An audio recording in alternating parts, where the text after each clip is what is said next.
اگر اللہ نے آپ میں کوئی اچھی بات رکھی ہے، کسی نیکی کی توفیق دی ہے، تو اس کا بھی استحضار کرنا چاہیے۔ استحضار کا مطلب اس کے بارے میں ہمیں سوچنا چاہیے، اس کی ہم قدر کریں، اس پہ اللہ کا شکر ادا کریں۔ یہ نہ دیکھیں سب روزے رکھنے تو ہم نے رکھ لیا تو کیا ہو گیا، بھائی سب کا نہیں پتا، ہم تو نالائق ہیں یار، سب تو بہت نیک ہیں، وہ تو رکھ سکتے ہیں، ہم جیسے نالائق کو اللہ نے توفیق، میرا جو اللہ سے معاملہ ہے مجھے کیا پتا آپ کا کیا معاملہ ہے، میں تو اپنا معاملہ دیکھوں گا۔ تو ہمارے نبی اپنے آپ کو موٹیویٹ کیسے کرتے تھے؟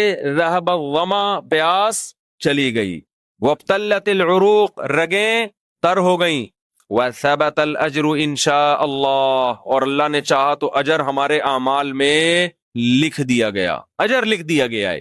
تو اس سے انسان کو اگلے دن دوبارہ روزہ رکھنے کا حوصلہ ملتا ہے۔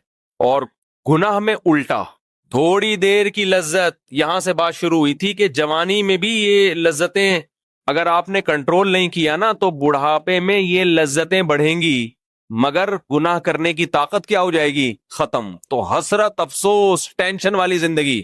تو اس لیے جوانی میں اپنے آپ کو نیکی کا عادی بنا لو، اس سے بڑھاپا بڑا خاندانی گزرے گا، اللہ اللہ کی بڑھاپے میں توفیق ملے گی۔ جوانی میں تسبیح کی عادت ڈال لو، سمجھتے ہو؟ نہیں آ رہی سمجھ میں؟ جوانی میں کیا عادت ڈال لو؟ تسبیح کی۔ نبی صلی اللہ علیہ وسلم نے فرمایا، صحیح بخاری کی آخری حدیث، کلیمتانی خفیفتانی علی اللسانی ثقیلتانی فی المیزان حبیبتانی الی الرحمن سبحان اللہ وبحمدہ سبحان اللہ العظیم۔ دو کلمات زبان پہ بہت ہلکے، ترازو میں بہت بھاری، اور رحمان کو بہت محبوب۔ ایک سبحان اللہ وبحمدہ، دوسرا سبحان اللہ العظیم۔ یہ آپ نے اگر جوانی میں اپنے آپ کو ذکر کا عادی بنا دیا، بڑھاپا بڑا اچھا گزرے گا۔ ہماری مسجد میں ایک بزرگ ہیں، پابندی سے تراویح پڑھتے ہیں، آج فجر میں پتا چلا کہ روزانہ 20 پارے تلاوت کا معمول ہے۔ میرا خیال ہے 70 سال عمر تو ہوگی، 70 سال میں روزانہ کتنے پارے پڑھ رہے ہیں؟ 20۔ کیا یہ عادت انہوں نے بڑھاپے میں ڈالی ہے؟ بڑھاپے میں اتنی ہمت نہیں ہوتی، یہ عادت کب سے پڑی ہوئی ہوتی ہے؟ جوانی میں روز 20 نہیں پڑھتے ہوں گے، 2 پڑھتے ہوں گے، 3 پڑھتے ہوں گے، لیکن جیسے جیسے عمر بڑھ رہی ہے وہ تعداد کم ہونے کے بجائے، بولو، وہ شوق بڑھتا چلا جا رہا ہے۔ عین ممکن ہے کچھ دنوں کے بعد یا چند سالوں کے بعد صحت اجازت نہ دے، عین ممکن ہے، لیکن شوق تلاوت کا کم ہونے کے بجائے بڑھے گا، اور اللہ اجر کس پہ لکھے گا؟ شوق پہ۔ حدیث میں آتا ہے کسی کا کوئی معمول تھا، صحت خراب ہونے کی وجہ سے معمول چھوٹ گیا تو اللہ اس کے اعمال میں وہ نیکی لکھتے رہتے ہیں۔ جیسے کسی نے ہمیشہ رمضان میں روزے رکھے ہوں، بڑھاپا آ گیا، شوگر، بیماریوں کی وجہ سے روزہ نہیں رکھ پا رہا، تو اب یہ تھوڑی کہ اللہ اس کا اجر ضائع کریں گے، اللہ کہیں گے تو نے ہمیشہ رکھے ہیں، اب مجبور ہے تو میں تیرے اعمال میں روزے لکھتا چلا جاؤں گا میں۔ تو آج آپ نے اپنے آپ کو، میرے بھائی، اللہ کا تھوڑا تھوڑا اللہ کا ذکر کی عادت ڈالو۔ میں نہیں کہہ رہا آپ سے زیادہ نہیں ہوتا تو وحشت نہ تھوڑا کر لو، آج تھوڑا کرو گے، کل اس تھوڑے میں ایسی لذت ہوگی کہ اللہ اس مقدار کو بڑھا دے گا۔ حدیث میں آتا ہے سبحان اللہ والحمد للہ ولا الہ الا اللہ واللہ اکبر، یہ کلمات احب الی اللہ مما طلعت الشمس، او کما قال صلی اللہ علیہ وسلم۔ سورج جن چیزوں پہ طلوع ہوتا ہے، ظاہر ہے سورج تو پوری دنیا پہ طلوع ہوتا ہے، ان تمام چیزوں میں اللہ کو سب سے زیادہ محبوب یہ کلمات ہے۔ اور دیکھو اس میں اللہ کا کوئی فائدہ نہیں ہے، اللہ کی آپ حمد و ثنا کریں، اللہ کا کوئی فائدہ نہیں ہے۔ اللہ یہ چاہتے ہیں میرے بندے اپنی زبان سے میرا نام لیا کریں، اللہ کو اس بات کی خوشی ہوتی ہے۔ ہمارے حضرت ایک شعر پڑھا کرتے تھے، یہ جو اہل اللہ ہوتے ہیں نا، ان کو ذکر کی بڑی عادت پڑ جاتی ہے، بار بار اللہ کا نام لیتے لیتے نا، شروع میں تو انسان کو عادت نہیں ہوتی، جب نام لیتا ہے بار بار ذکر، تو پھر اس کا ٹائم اللہ کے ذکر کے بغیر پاس نہیں ہوتا، پھر اس کو ایک کمی محسوس ہوتی ہے۔ کسی کو چائے کی عادت پڑ جائے، چرس کی عادت پڑ جائے، سگریٹ کی عادت پڑ جائے، نہیں ملے تو تڑپتا ہے نا۔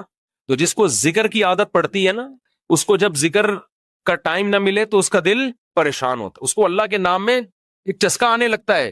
لیکن یہ پہلے دن نہیں ہوگا، عادت ڈالنی پڑے گی۔ تو روز آنا اس کا معمول بنا لیں، 100 دفعہ صبح، 100 دفعہ شام، تسبیح کا معمول بنا لیں۔ اس سے کیا ہوگا؟ ابھی شاید دل نہ لگے آپ کا، لیکن جیسے جیسے عمر بڑھے گی اللہ کے نام کا چسکا لگنا شروع ہو جائے، بڑھاپا بہت اچھا گزرے گا، اللہ کو یاد کر کے گزرے گا۔ کھوپڑی شریف میں بات آ رہی ہے کہ نہیں آ رہی؟ اور اگر ہر وقت دنیا کے تذکرے کرتے رہے نا، ہر وقت ویڈیو گیم لے کے بیٹھے ہوئے، پب جی کھیل رہے ہیں، سانپ والا اب تو سانپ والا ختم ہو گیا، اب آ رہا ہے سانپ والا، نوکیا میں آتا تھا سانپ لمبا ہوتا جا رہا ہے، اس کو پتہ نہیں فضول ٹائم ویسٹ کر رہے ہو۔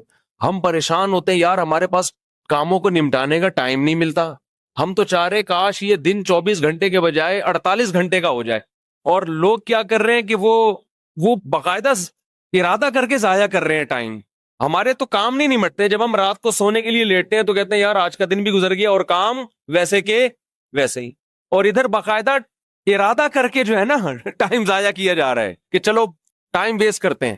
ایسی چیز میں ٹائم گزر جائے نا جو ذہنی تفریح کا ذریعہ بنے تو بھی ٹھیک ہے، گپ شپ لگا لو دوستوں کے ساتھ بیٹھ کر، یہ کیا ہے یار دماغ کو خام خا کا تھکا رہے ہو بیٹھ کے۔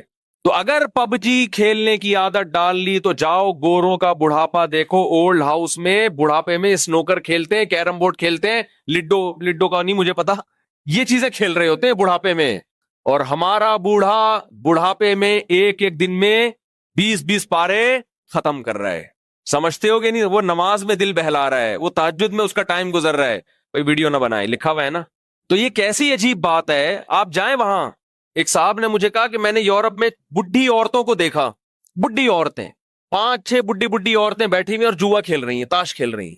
کہہ رہے مجھے یاد آیا یار ایک ہماری بوڑھی ہیں، ہماری بوڑھی عورتیں مصلے پہ بیٹھی ہوتی ہیں، اللہ اللہ کر رہی ہوتی ہیں، آخری وقت اللہ کا نام لے کے گزار رہی ہوتی ہیں، اور ایک ہی بڑھیاں ہیں اور کیا کھیل رہی ہیں؟ تاش کے پتے۔ اچھا لگتے ہیں بڑھاپے میں یہ؟ ہمارے بوڑھے کو دیکھو، آدمی کا دل چاہتا ہے اس سے دعا کروائے کہ بابا جی میرے بھی سر پہ ہاتھ رکھ لو۔ جو تاش کھیل رہی ہو بیٹھ کے اس بڈھی سے دل چاہے گا؟ اسے تو آدمی نصیحت کرے گا کچھ اور کر لے، تھوڑے دنوں میں اتنا راشا آئے گا نا ہاتھوں میں، تھوڑے دنوں میں کہ ایک پتے کے بجائے دو گر رہے ہوں گے، دو پتے ایک ساتھ گر رہے ہوں گے۔ تو اس لیے کارآمد بنا لو، کچھ تھوڑا بہت اللہ کا نام لے لیا کرو، تمام دوائیں بچوں کی پہنچ سے دور رکھو۔